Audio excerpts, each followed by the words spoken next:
Hey, good morning, everybody, and welcome to another episode of The Unlocked Show. I'm your host, Tracy Wilson. Give me 2 seconds because I'm just going to check something. I don't know that my headset is working correctly. So, as what happens sometimes with when you're live, stuff just doesn't go the way it should. So let me just turn that on. I think that is way better. Anyhow, welcome to today's show.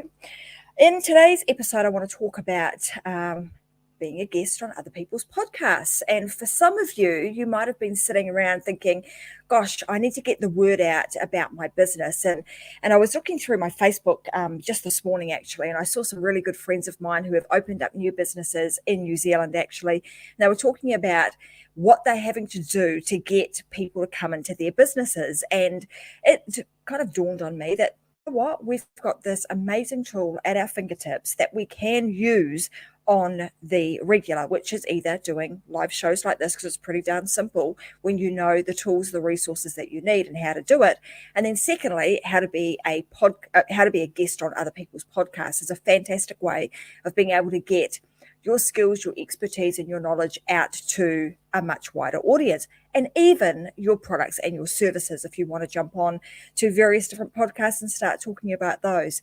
And if you think about it, nowadays there are podcasts on all kinds of topics. If you think you're in a business that, maybe a podcast is not right for you, think again. Go and have a bit of a look in Apple Podcasts or Stitcher or any of those places, and you will find podcasts on all kinds of topics. That being said, that provides a huge amount of opportunity for you guys to jump in and start talking about your skills, your expertise, and your products. Do you necessarily have to go the full hog and create your own podcast or your own show like this? No, you don't. You can start out by simply being a guest on other people's podcasts. So make it really, really easy on yourself. Now, to do this, I often get people asking me, well, what do I need to do? How do I need to prepare myself to make myself, put myself in the best possible position that I would be a great host? Let me just check. I'm just making sure. Yeah. And I'm just making sure that you guys can actually hear me, and then I'm getting comments through. So anyone that's watching now, you guys know that this is live. You can comment to me, and thanks guys, because I'm seeing those comments come through. And someone's saying there are over 450,000 podcasts. There are an enormous amount of podcasts and new ones coming to your ears on the regular. So that being said, when you've made the decision to say, hey, I actually am ready, I want to be a guest on other people's podcasts, what do I need to do? What other things do I need to do to prepare myself to be a guest? The first one I've kind of just covered. It is making the mental shift that you are going to be a guest on other people's podcasts. So you need to make that mental shift and get yourself mentally prepared to be a guest on other people's podcasts. The next thing you want to think about is, if you are going to be a guest on other people's podcasts, why do you actually want to do that? What's the purpose of doing it? And a lot of people would say, as I just mentioned at the beginning, you might be thinking, how do I get more information out about my products and my services? So the immediate thing that most people think of when I ask them this question is, I want to try and sell more of my stuff.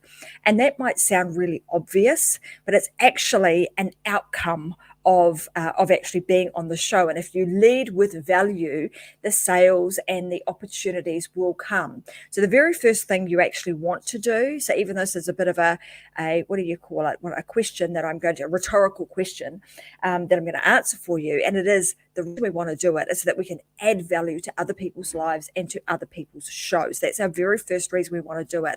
If you come at it from an angle of, I want to go in there and I want to try and sell, then you're probably not going to find yourself on very many podcasts, because a lot of podcast hosts won't enjoy that type of angle.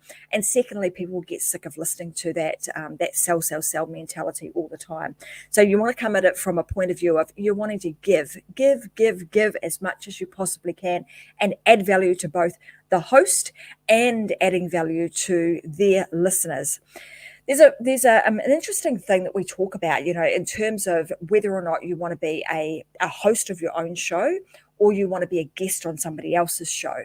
And we often say that being a host, so creating your own show like this really gives you the opportunity to showcase your expertise. It positions you well. It creates influence and authority. So if you're wanting to elevate your influence and authority, then you would create your own live show or your own podcast. You'd be the host of that.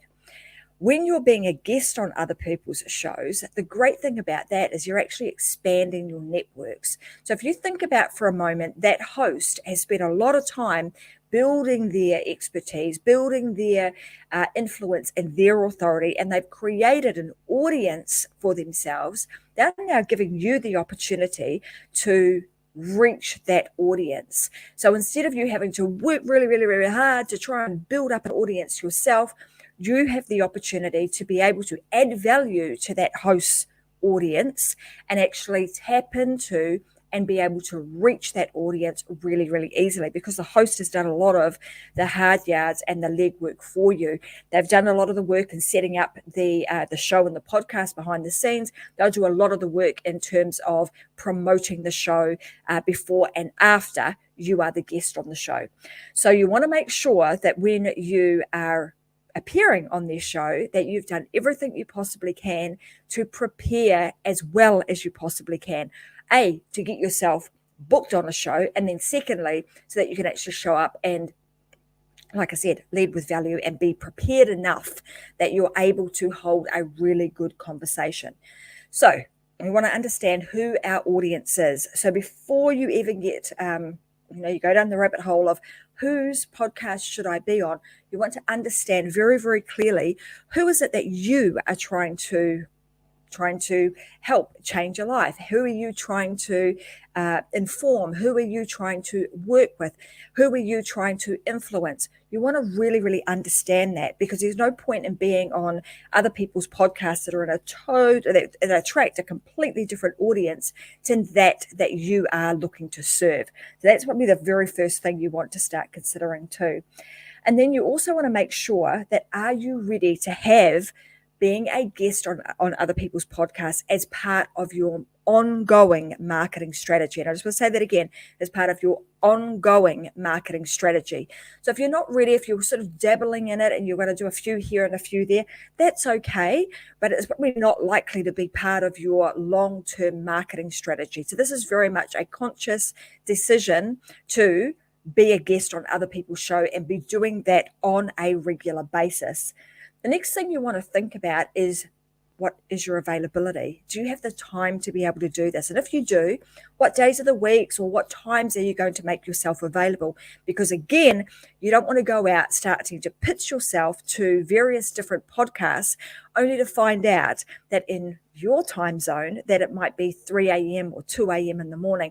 That's totally okay if you're prepared to get up at that hour of the morning. But if you're not, you want to make sure that you're actually looking for podcasts that will either record or record at a time that is suitable to you in a reasonable hour of the day, because you don't want to be waking up in the middle of the night trying to put your best foot forward. And I've done that a number of times and been able to pull it off, but you don't want to be doing that on the regular.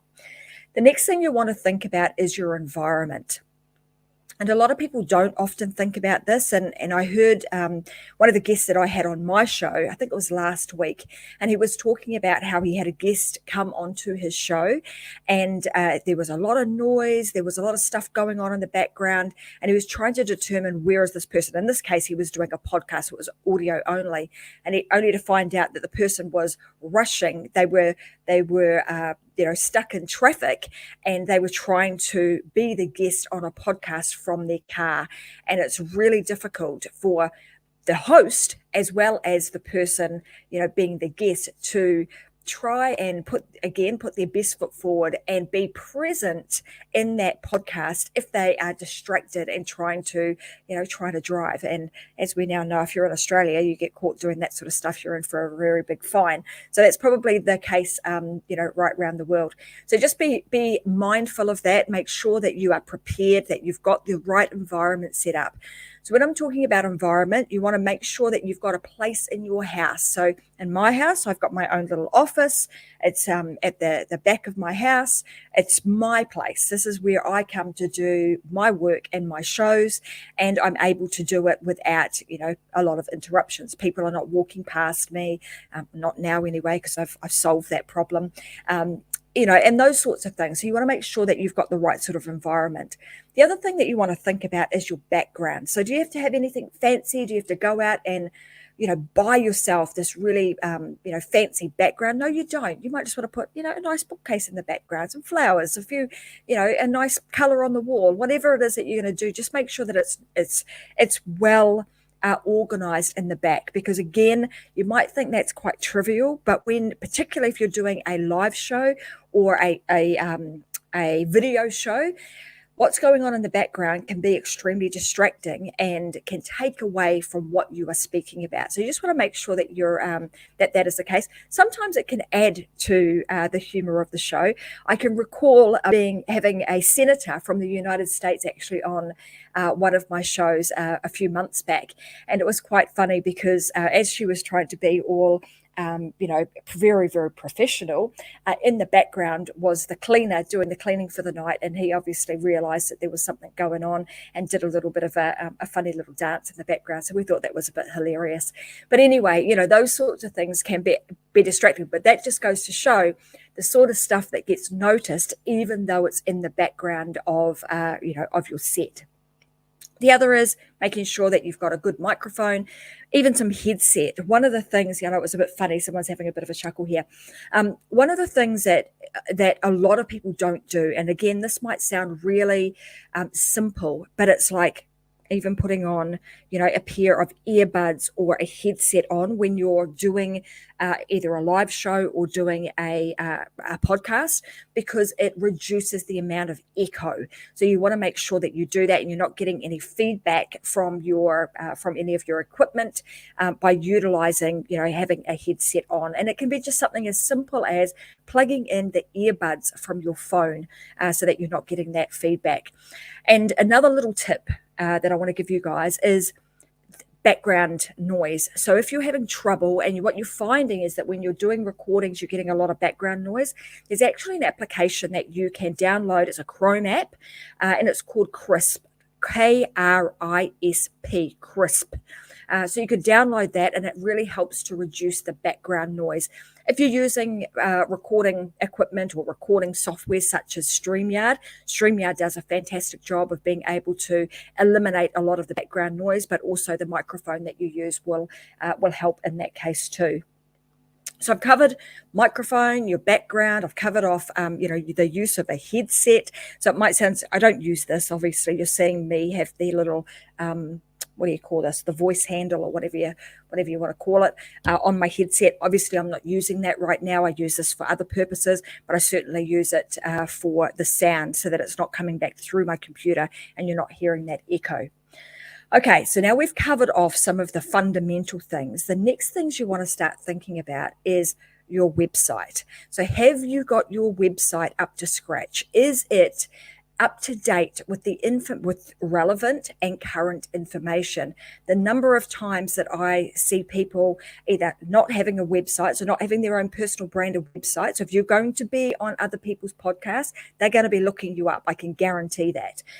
And you want to make sure that you've got, your website's looking nice, that you've got the right sort of information on there, and it's in alignment with what you're going to be speaking about. You don't have a bakery and then all of a sudden you're speaking about, I don't know, watches. It's a crazy example there, but you get my drift.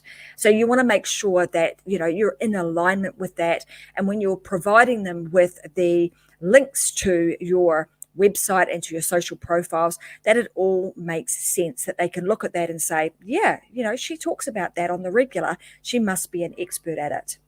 The other thing that you want to do is you want to make sure that you've got your media kit ready to go. Now, this is probably the place where a lot of people get stuck, because it requires you to write about yourself. And if you're like most people don't like to do that. And in most cases, we actually humble things down. And in this case, these are the times on your website and in your other platforms, you've got to really brag about yourself. That's the times where you've got to pull out that, inner bragger and start talking about all the great things that you do. But you want to do it very, very succinctly. And there's a way in which you do it to create your media sheet, or also known as a one sheet or media kit. So what do you need to have in this media kit? Very, very simple. And I'm going to give you guys a tool today that you can download, and I'm going to give you a document which runs through everything that you should have on your media kit, and then also a template. So it's just a plug, fill in the gaps, plug and play kind of template that you can use that will help you get your media sheet up to date and get you ready so that you can be an amazing guest on other people's podcasts. So what sort of stuff do you need to have on there? Like I said, it's one sheet, so you don't have loads and loads of room to be able to write lots of stuff. So it's very succinct. First thing you want to talk about is, who are you? What about you? Why should they have you on their show? What makes you so special? What makes you qualified to speak about what you're going to be speaking about? And at the top, you might even want to have some form of tagline, right? So again, in the template that I provide you and in the information I give you, when you go and download it, it's got a lot more tools, and we'll walk you through how to do this very simply. The next thing you want to do is, I always think it's nice to have your mission on there. Like, what are you trying to do? What change is it that you are trying to create in this world? Why are you doing what you do? So, a few sentences, a paragraph about your mission is always nice to have on there. The next thing that you want to start thinking about is you want to get together at least 1 to 6 speaking topics, right? So you might speak about, if you have a particular genre that you talk about. So for example, the Unlock Show, right? So I talk about creating your online business. I talk about podcasting and creating your own show. I talk about elevating that with influence and authority by creating your own book. So there's kind of 3 different things that I talk about, but they're all in alignment, all in the same category of creating a freedom-based lifestyle. So if you can think about it from that perspective, what is it that you do? And I know my good friend Vicky Helm, whenever she's doing this, when she's writing books, she talks about the nutshell message. So it's kind of like, what do you do? Pull it all together, put it in a nutshell, and allow your potential person who's going to be booking you to understand what it is that you do really quickly. So put together 1 to 6 speaking topics. Makes it super, super simple for the host to actually get you booked, but then also to come up with a subject that they are going to, or a title for the show. The easier you can make it for a host to book you, the more bookings you're going to get, the more shows you are likely to be on. Aside from, you must get on there and do a really good job, of course. So this is about getting booked in the first instance. So make it really, really easy on the booking agent and also the show host by providing them with these things. So 1 to 6 topics that you can speak on. The next you want to think about is, do you have frameworks, methods, or formulas? So if you haven't already created these, I talk about these a lot with my students, coming up with proprietary formulas, methods, and frameworks, because when you can create that, it makes it really, really simple, A, for you to be able to teach it, but secondly, for you to be able to recall the information and be able to speak about it again easily. And you'll hear me talk a lot about, frameworks, the methods and formulas, because they thread throughout all of those 3 things that I've spoken about: how to create your online programs, how to create your own show, how to create your own books. They get threaded throughout all 3 of those things. So they're super important. So just really take a moment to think about those. How do you make something proprietary? You create your own special formula, your own method, and your own frameworks, right? So you want to make sure that you've got those, because it makes it easy again for you to be able to talk about those. Makes them also a little bit intriguing. People are interested. If I said to you, hey, do you want to hear about the ACE method, or do you know what the ACE method is? Most people would say, no, I don't know what that is, but I'm intrigued. What is the ACE method? And so then that gives you the opening to be able to continue to chat and talk about that and continue to add value. Then you want to also think about 10 questions that you would be ready to answer. So if a show host was to ask you questions, and what this actually does for you guys is it actually puts you in the driver's seat. So no longer are you sort of sitting. So if you can imagine that, I'm imagining this, I'm taking myself back to the first few times that I did a podcast, and I didn't have all of these things. I just had, come have me on your show. Maybe people knew about me and wanted to have me, but I didn't really know what they were going to ask me.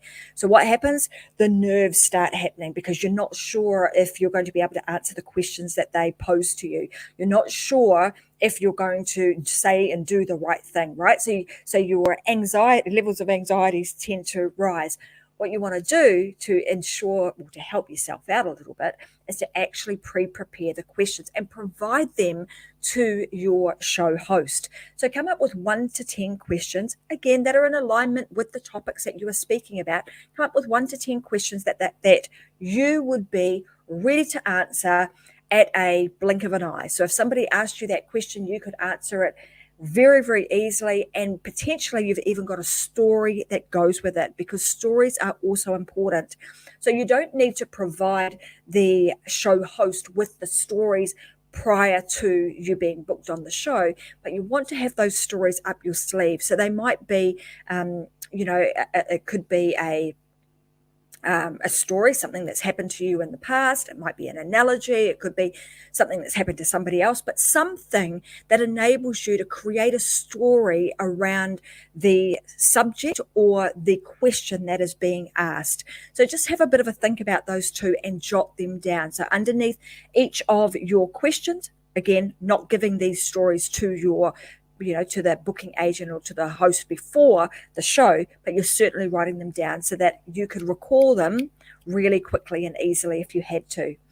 And then you also want to start thinking about, are there other tools and resources that you could provide the viewers and the listeners of the shows that you are appearing on? Why is this important? Well, one, you've probably got some stuff that you would like to provide. But secondly, it also gives you an opportunity to be able to, let's say, make a big switch of the audience. So where you're leading with value, you're not selling anything, but what you are doing is you're providing additional value by way of saying, hey, I've got a free gift, or here's a free cheat sheet, or something that would be useful for them, again, in alignment with what you've just spoken about.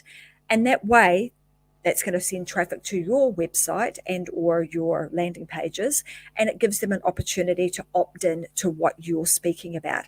So just as I've just spoken about today, as I was going through this, often as I'm preparing for these shows, I get loads and loads of ideas. And as I was preparing for this, I'm like, there's a couple of things that I think would be super useful for anybody who's interested in being a guest on other people's shows. One of which I already had prepared. I've had it for a while. It's something that I provide to people on the regular. You can get it on my website by going to tracymwilson.com. But I'm also going to give it to you here. There is, so I'm just going to pop this up on the screen. So if you go to tracymwilson.com // speakers kit template, that will actually give you a little booklet and a guide, and it will walk you through how to get yourself prepared. And then it will also provide you with that template that I mentioned a little bit earlier. But as I was preparing for today's show, it dawned on me that one of the things that would also be super useful would be a checklist. So I'm going to prepare that checklist. I'm almost done with it because I only thought of it sort of 10 minutes before the show. And I'll make sure that it gets popped into the description or the show notes for today so that you guys too can go away. You can grab that checklist, make sure that you've covered all of the things before you get yourself onto the speaking circuit and start appearing on other people's shows so that you can get booked really, really quickly. Before I jump off today, I want to leave you with a couple of really awesome tools. So if you are thinking about doing this, first thing you want to do, go and download those two freebies that I'm giving you guys today and keep your eyes peeled for the checklist. But then head on over to podmatch.com. Again, I'll put the link into the show notes today. Head on over there because you can find some amazing guests to be on your show. And be on your show if you're going to be a show host, but equally you can find some amazing shows for you to appear on as a guest Also, you can go to a platform called audrey.io. Go and have a look there, and you will again find some amazing shows that you may find are useful for you, and that you have some great synergy and alignment with, and you want to appear on their show because you think that you can add some value. So that being said, today, guys, I'm going to say thanks very much for joining me. It's a quick show today, but I hope that I've covered a whole lot of stuff today. But I hope you found this really useful. I hope you go away and you grab those couple of freebies that I've created for you, because they really will help you in getting prepared to be on other people's shows. And if you want to take this further and you want to obviously create your own show, well, you can reach out to me and we can have a bit of a chat about how we make that happen. Anyway, guys, have a fantastic rest of the week. I'm going to be back again this Friday, 10 a.m. Brisbane time. For now, have a fantastic week and go and live your life unlocked. Go and unlock that inner show host or show guest that's sitting inside of you, because people are waiting for you to be a guest on their shows. All right, guys, have a fantastic rest of the week and bye for now.